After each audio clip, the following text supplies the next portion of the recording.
You've been fairly busy today. You've been sitting down with the CEO of Diageo. This is a really interesting company. Paul Walsh was chatting to you. Now, we know, of course, and we've talked about this before, that they have said that earnings are under pressure, and that's, a lot of that has got to do with the weakness that we're seeing in Southern Europe. So you'd have to imagine that they've got to be fairly pessimistic given what's going on in Cyprus. Yeah, first off, let's kick off with why Paul Walsh was in town. Basically, Diageo is throwing its weight and its commitment behind ratifying the EU's in women's empowerment principles, and basically Paul went on to say that, you know, it's important to increase the women's participation in the workforce and also as a consumer. So it's two-pronged synergy in terms of what they're trying to achieve here. And yes, we did, of course, kick off with Europe because it's on the tip of everybody's tongue in light of course, what happened with Cyprus recently over the last couple of days. Have a listen to what he had to say. I think you have to recognize that Europe is the sum of the parts. There are parts of Europe where markets are performing fine. Germany, Nordics. I think the UK is okay from a consumption point of view. It is really Southern Europe where you are seeing continued contraction and, dare I say, a lack of confidence from the consumers. I actually don't think that situation is going to change materially in the foreseeable future. The Europe that we see today is probably what we're going to have to live with for the next couple of years. The China consumer consumption theme is getting a lot of emphasis, particularly with the leadership change in China, where they're looking to narrow the income divide between the rich and the poor. What kind of impact is that having on your focus in China? Well, first of all, our business in China is relatively small, and as a percent of the total beverage alcohol profit pool, very, very small. So we continue to see a lot of headroom for growth. I actually think the notion of narrowing income disparity is good for our business. It means that you will bring more people into the spending patterns where they can afford to reach out for our brands. So long term, we would see this as positive. Short term trends, we haven't seen anything material. Any material change to our business. Is the mantra at Diageo more about quality than quantity then? Because I mean, if you take a look at some of your brands, such as Johnny Walker, you've introduced many different levels and price points of that seem to resonate with the Asian consumer. Is this the mantra that you are? It is the mantra, and also that is a consumption pattern that is evident in the vast majority of markets. People don't necessarily drink more when they have more disposable income. What they do is drink better. And that certainly is where our brands play.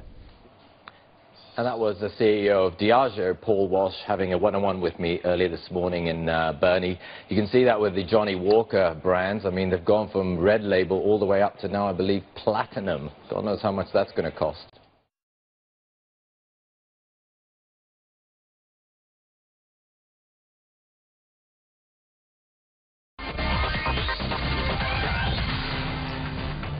Hello and welcome to Capital Connection. I'm Chloe Cho in Asia. Even when we talk about alcohol or even a shot of beer or spirits, economic woes are giving sales in the European periphery a hangover. And that was the message of the CEO of Diageo, the world's biggest distiller, who's in Singapore to sign the UN Women's Empowerment Principles. Adam caught up with Paul Walsh in a First on CNBC interview and asked about these sales numbers coming out of Europe.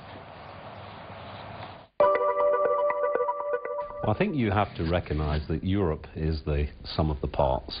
There are parts of Europe where markets are performing fine. Germany, Nordics. I think the UK is okay from a consumption point of view. It is really Southern Europe where you are seeing continued contraction and, dare I say, a lack of confidence from the consumers. I actually don't think that situation is going to change materially in the foreseeable future.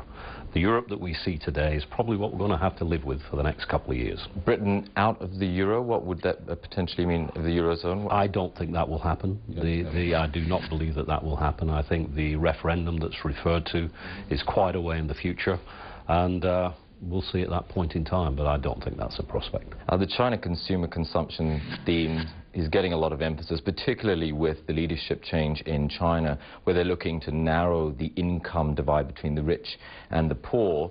What kind of impact is that having on your focus in China?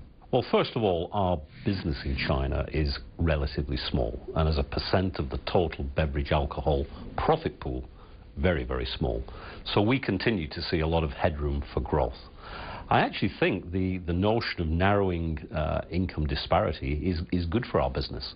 It means that you will bring more people into the spending patterns where they can afford to reach out for our brands. So long term, we would see this as positive. Short term trends, we haven't seen anything material, any material change to our business.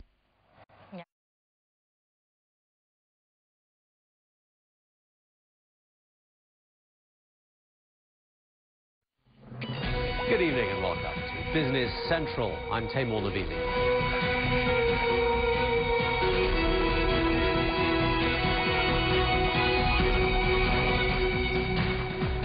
Mentioned whiskey and wine. You've also been talking to Diageo here. What did they have to say? Well, Diageo says that really this part of the world is key to their growth. They have just announced a restructuring, $1.5 billion in cutbacks that is mainly going to be focused in Europe. Now, to be fair, Europe does contribute just under 1/3 of revenue, over 1/3 for North America, and only about 1/7 for Asia.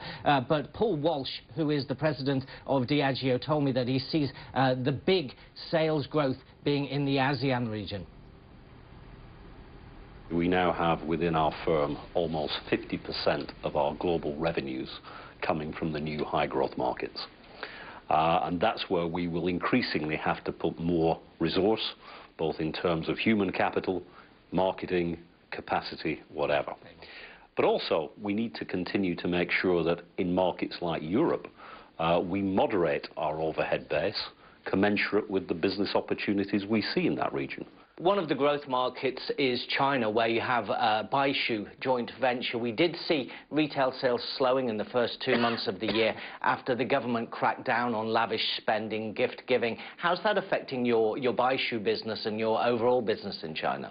We've not seen a material impact on our business, and that's not surprising because Shui Jing Fang, the Baishu brand that we have an interest in, really didn't have a major channel into government or the army or whatever.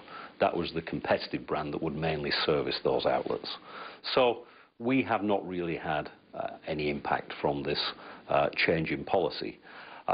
Growth rates for both our international spirits and our Baishu brand in China is very attractive. So what other plans do you have to expand your business in China, possibly other joint ventures? We will continue to grow our brands organically, and we'll continue to look out for acquisitions where we see the opportunity we'll move. We've got the balance sheet to do that, but also we need to make sure that it makes sense for our shareholders. Another market you're focusing on is India. How's the purchase of United Spirits going, and when do you expect that to start contributing to revenue? We're still awaiting final approvals. That's just a matter of the process. That's not surprising to us at all. And then we will move through with the transaction that we've already outlined. I would hope that we'll be getting a contribution from that investment probably in our next fiscal year. What about Southeast Asia? We're seeing an urbanization process with a growing middle class in countries like Indonesia, Thailand and the Philippines. What's your strategy there? What you're seeing is very attractive demographics and very good GDP per capita. You put those two together, it's an exciting market, and all the markets you've cited fall into that category. Our primary goal is organic growth, developing the brands that we already have in those markets, led by Scotch.